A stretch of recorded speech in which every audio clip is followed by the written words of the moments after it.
Hello friends, Heidi here from Rain Country. God is good all the time. And I'm here today for another Monday This and That video where I talk about several different topics, usually just kind of whatever comes up, answering questions, garden updates, and the like. So let's get to the main topic about the rhododendrons. Now I'm not going to go into depth on this, but it's kind of interesting how this played out. So you won't see them out here now because, well, they're all wilted and I finally had to throw them out. But last week, right after I shot my this and that video, Patrick came in with a big bouquet of rhododendrons. Well, actually just a big branch that then I cut into smaller pieces and put in this arrangement that you'll see right here. Now, he does this every year because out at our other piece of property just down the road, where he's usually doing all kinds of different projects and stuff down there, when the rhodies down there bloom, he'll bring me back a bunch of flowers so I can use them in my videos and just enjoy their beauty, because I rarely get a chance to go down there and just hang out. And so at least I can do it that way. So that was our red one. We also have a dark pink one, pretty close to the color of my shirt, that's going to be blooming soon. And I should have a picture of it somewhere that I'll put here. So the interesting thing that happened was I put a picture of the lemon balm I had harvested that day and was dehydrating in a post. Some of you might have seen it. And in the background, you would have seen the rhododendrons in their little bouquet. I like doing that because it adds color to an otherwise maybe very boring photo. So I was able to actually use them in a few photos, as well as in the background of a recent live show that I did before I finally had to throw them out this morning. The flowers do not last long, even in water. They usually only last about a week, and then they start wilting and falling off of the branches. So what happened was somebody saw that photo with the rhododendron flowers and got a little concerned because they didn't say anything about them being toxic. They just said, be careful. And so, just like most of you out there, I had heard for many, many years that rhododendrons were toxic. However, a few years back or so, I remember reading just very quickly, stumbling across something or hearing that rhododendrons can actually have medicinal properties. And I filed that away in the back of my brain with the intention of eventually doing some research into them and finding out if this were true. And I forgot about it until this person made this comment, which I did reply to. But I'm like, now's the time, now that it's on my brain, for me to get in there and do a little research into rhododendrons. And are they truly toxic, or is there, is that all a lie? And toxic or not, are there some medicinal benefits? Well, I was actually surprised at how quickly and easily I found all kinds of information about the long-time medicinal uses of rhododendron, in particular, the flowers. And so what I'm going to do is put a couple of links down below. The one that kind of lays out all the science is the one I'm going to put out on the top, and then I'll put one or two other links below that, so you can look that up for yourself. It's rather interesting, the many things that rhododendron flowers are good for. And they've been used in teas and all kinds of things for many, many years by different cultures. In fact, there are places around the world that intentionally grow the rhododendron to harvest the flowers and to sell them in various forms. So with that said, just like with any herb or anything, you can get too much and you can reach more toxic levels in your body that can cause other types of distresses. And especially if you're allergic or on certain kinds of medications. This is why you should never just trust, like somebody comes up and says, oh no, you can eat rhododendrons. Don't just run out and start picking your rhododendron flowers and consuming them. Because there's a couple things you need to know, besides the fact that it's always wise to limit your consumption of anything and know whether or not you're going to have a reaction, but to know that there are varieties out there that can be quite toxic.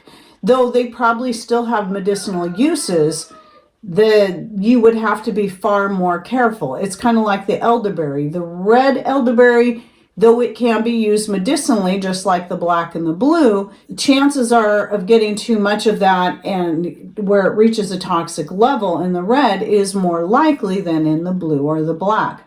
It is the Rhododendron arboreum, which is the common one that is used for medicinal purposes, but not even just medicinal. People have made jams out of these things. So that was pretty interesting. I was actually quite shocked. And so I wanted to bring that up because it just goes hand in hand with all the many things we're constantly being told to be afraid of. And, don't touch it, don't eat it, blah, blah, blah.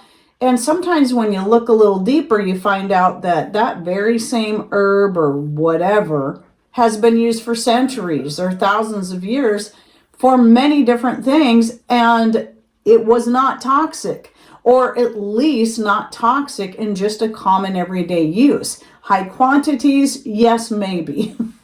So again, I recommend you check out the links I'll be putting down below if you'd like to learn more about it. Now, this doesn't mean that with this new information I have, I'm going to run out and just start consuming the flowers off of our rhododendrons out there, because I have no certainty that they are of the non-toxic quality. So I will have to approach this with further research and with care. I believe they are, just from my brief looking into it, especially based on the color and the more commonality of those particular rhododendrons all over the place. But I would like to make positive sure before I even start experimenting. And when I do, it's going to be on a very careful and controlled basis. And it'll probably be just starting with something like tea to see if I have a reaction of any kind to it.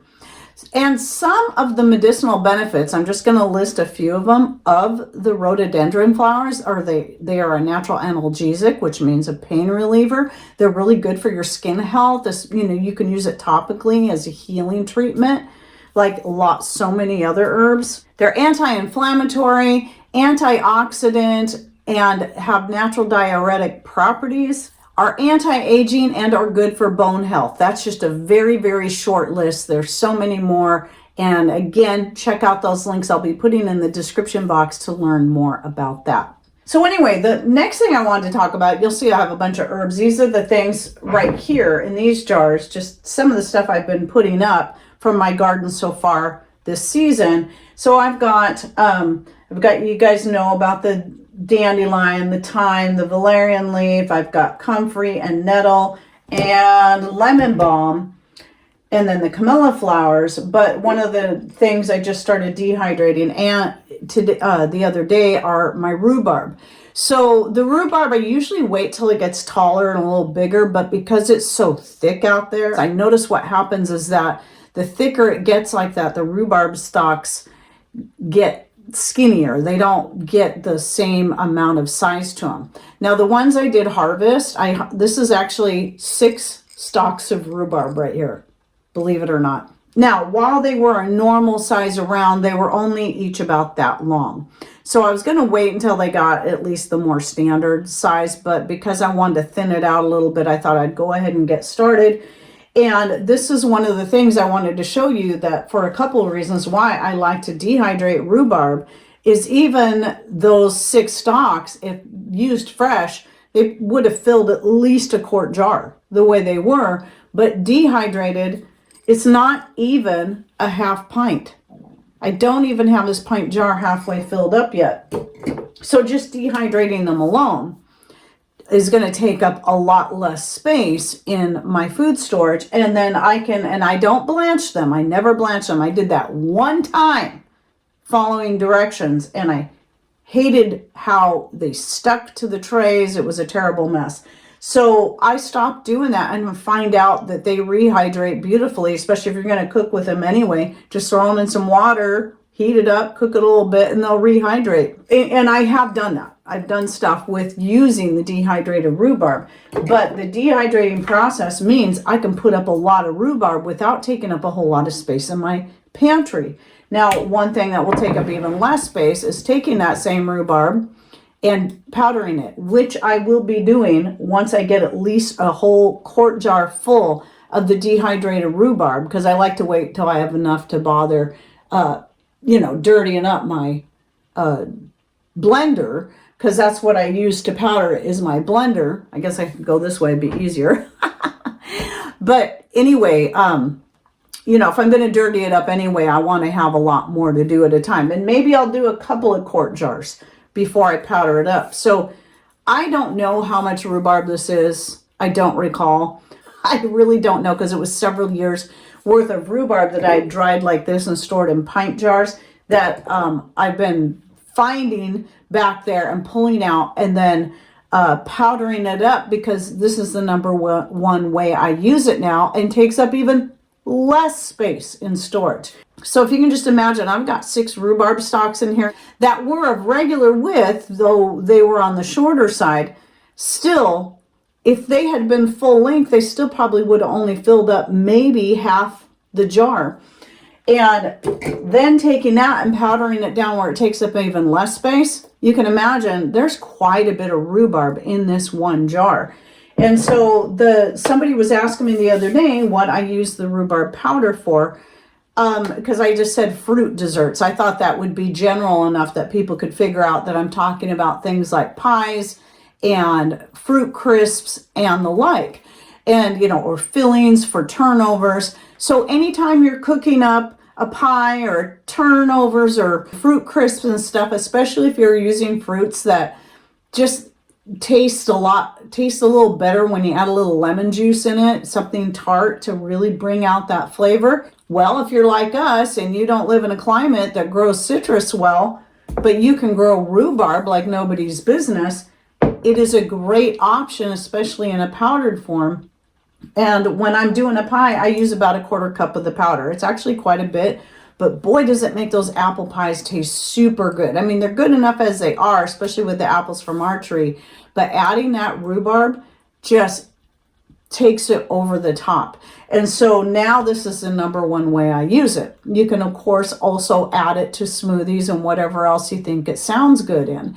So, of course, I did cover this in some recent videos I did on food powders, but because I got that question, and, there's always new people coming in, I just wanted to make sure people knew that. Or if you've been following me for a while and you already knew about that, well, here's your reminder of something you can do if you're getting a lot of rhubarb in and you're not really sure, you don't want to freeze it all, you don't want to can it all, you don't want to, whatever.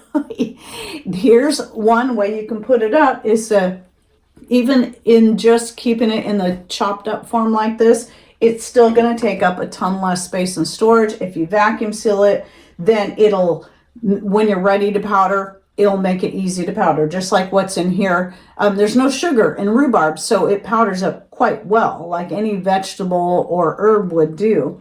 So it still can clump, as you can see, it still can clump a little bit, but it doesn't take much to just stick a chopstick or a fork in there and kind of stir it up, and it works great. So this, again, number one way that I put up my rhubarb is to dehydrate it and then powder it, because that's the way I'm going to use it. The next thing I really wanted to make sure I covered today is that, with that said about like the lemon balm and some other herbs that I've been putting up, I've had a lot of people say, oh, I get my lemon balm is just overtaking my garden. Yes, I get that. My West herb garden, for years I'd been growing lemon balm in there, but it wasn't until a couple of years ago it just started spreading throughout that whole garden area, and I was kind of surprised because it always just stayed this one plant. And then I moved one out front thinking maybe it will do better if I put it in the front where it's facing south, and it did do better, but now I've got it overtaking that garden and this garden. So yes, I have to keep digging it up. But here's the thing, is that if you have excess herbs, you're getting just so many of something like lemon balm or other types of mint, be it like oregano, thyme, rosemary, lavender, your lemon balm, your peppermint, your chocolate mint, whatever it is, mojito mint, not mojito mint's another one that just, it'll overtake everything. I get a lot of those. So what I do as it's growing and I'm putting some up is I'll cut a whole bunch down and I'll throw it into the chicken coop, just into that bedding right in the coop. As you can see in this image here, this is right after I threw a bunch of fresh lemon balm in there. And I also throw the mojito mint and other stuff in there as well. And I will put it into the nesting boxes. So here's the great thing about that is that, you know, if you have space to grow a lot, just grow it. You know, I don't have that kind of space, so I like to keep it at least a little bit minimized, but even then I will still have a lot growing and hack a bunch of it down and use it in there, because not only does it help, it just makes it smell nicer in there, but those kind of herbs are really great for preventing pests, different types of mites and fleas and whatnot that your chickens can get or like to hang out in there. Even rodents. Rodents don't like the smell of a lot of these herbs, so keeping those in there and just keep adding them fresh as they're coming in is a really great thing to do with your chicken coop. And I would even recommend, of course, making sure they're safe for your goats and sheep to eat before you throw them in there.